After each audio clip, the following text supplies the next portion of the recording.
വലൈക്കും വറഹ്മത്തുള്ളാഹി വബറകാതുഹു. ഒരു മനുഷ്യന് അള്ളാഹു ദീർഘായുസ് നൽകിയാൽ അവനിക്ക് കടന്നു പോകേണ്ട ഘട്ടങ്ങളെക്കുറിച്ച് പരിശുദ്ധമായ ഖുർആൻ പരിചയപ്പെടുത്തുകയാണ്. അല്ലാഹുല്ലദീ ഖലഖക്കും മിൻ ലഅഫിൻ സുമ്മ ജഅല മിൻ ബഅദി ലഅഫിൻ ഖുവ്വ സുമ്മ ജഅല മിൻ ബഅദി ഖുവ്വത്തിൻ ലഅഫൻ വശൈബ യഖ്ലുഖു മാ യശാ. പരിശുദ്ധമായ ഖുർആനിലൂടെ അല്ലാഹു സുബ്ഹാനഹു വ തആല പറയുകയാണ്, അല്ലാഹുല്ലദീ ഖലഖക്കും മിൻ ലഅഫിൻ, അള്ളാഹു നിങ്ങളെ ബലഹീനതയിൽ നിന്നാണ് നിങ്ങളെ പടച്ചിട്ടുള്ളത്, നിങ്ങളെ സൃഷ്ടിച്ചിട്ടുള്ളത്. ബലഹീനമായ നുത്ഫത്തിൽ നിന്നാണ്, ബീജത്തുള്ളിയിൽ നിന്നാണ് അള്ളാഹു നിങ്ങളെ മനുഷ്യകുലത്തെ അള്ളാഹു സൃഷ്ടിച്ചിട്ടുള്ളത്.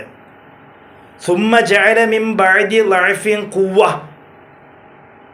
ആ ലഅഫിന് ശേഷം പിന്നീട് നിങ്ങൾക്ക് എന്തിനും കഴിയുന്ന അള്ളാഹു ചോരത്തെടുപ്പുള്ളൊരു യുവത്വം നിങ്ങൾക്ക് സമ്മാനിച്ചു, നിങ്ങൾക്ക് ഖുവ്വത്ത് നൽകി, ശക്തി നൽകി.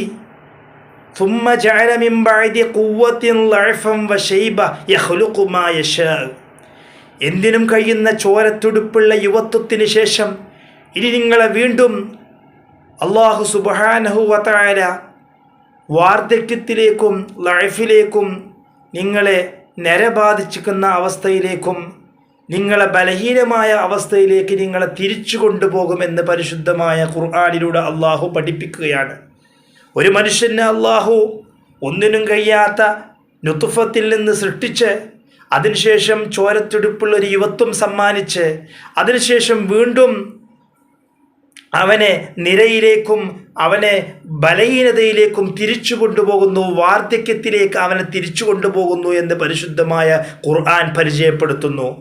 അതുകൊണ്ട് നാം ഓരോരുത്തരും ഏത് ഘട്ടത്തിലൂടെയാണ് കടന്നു പോകുന്നതെന്ന് തിരിച്ചറിഞ്ഞുകൊണ്ട് ആ ഘട്ടത്തെ പടച്ച റബ്ബിലേക്ക് സുഹൃതങ്ങൾ ചെയ്തുകൊണ്ട് സമർപ്പിക്കാൻ നാം ഓരോരുത്തരും തയ്യാറാവണം.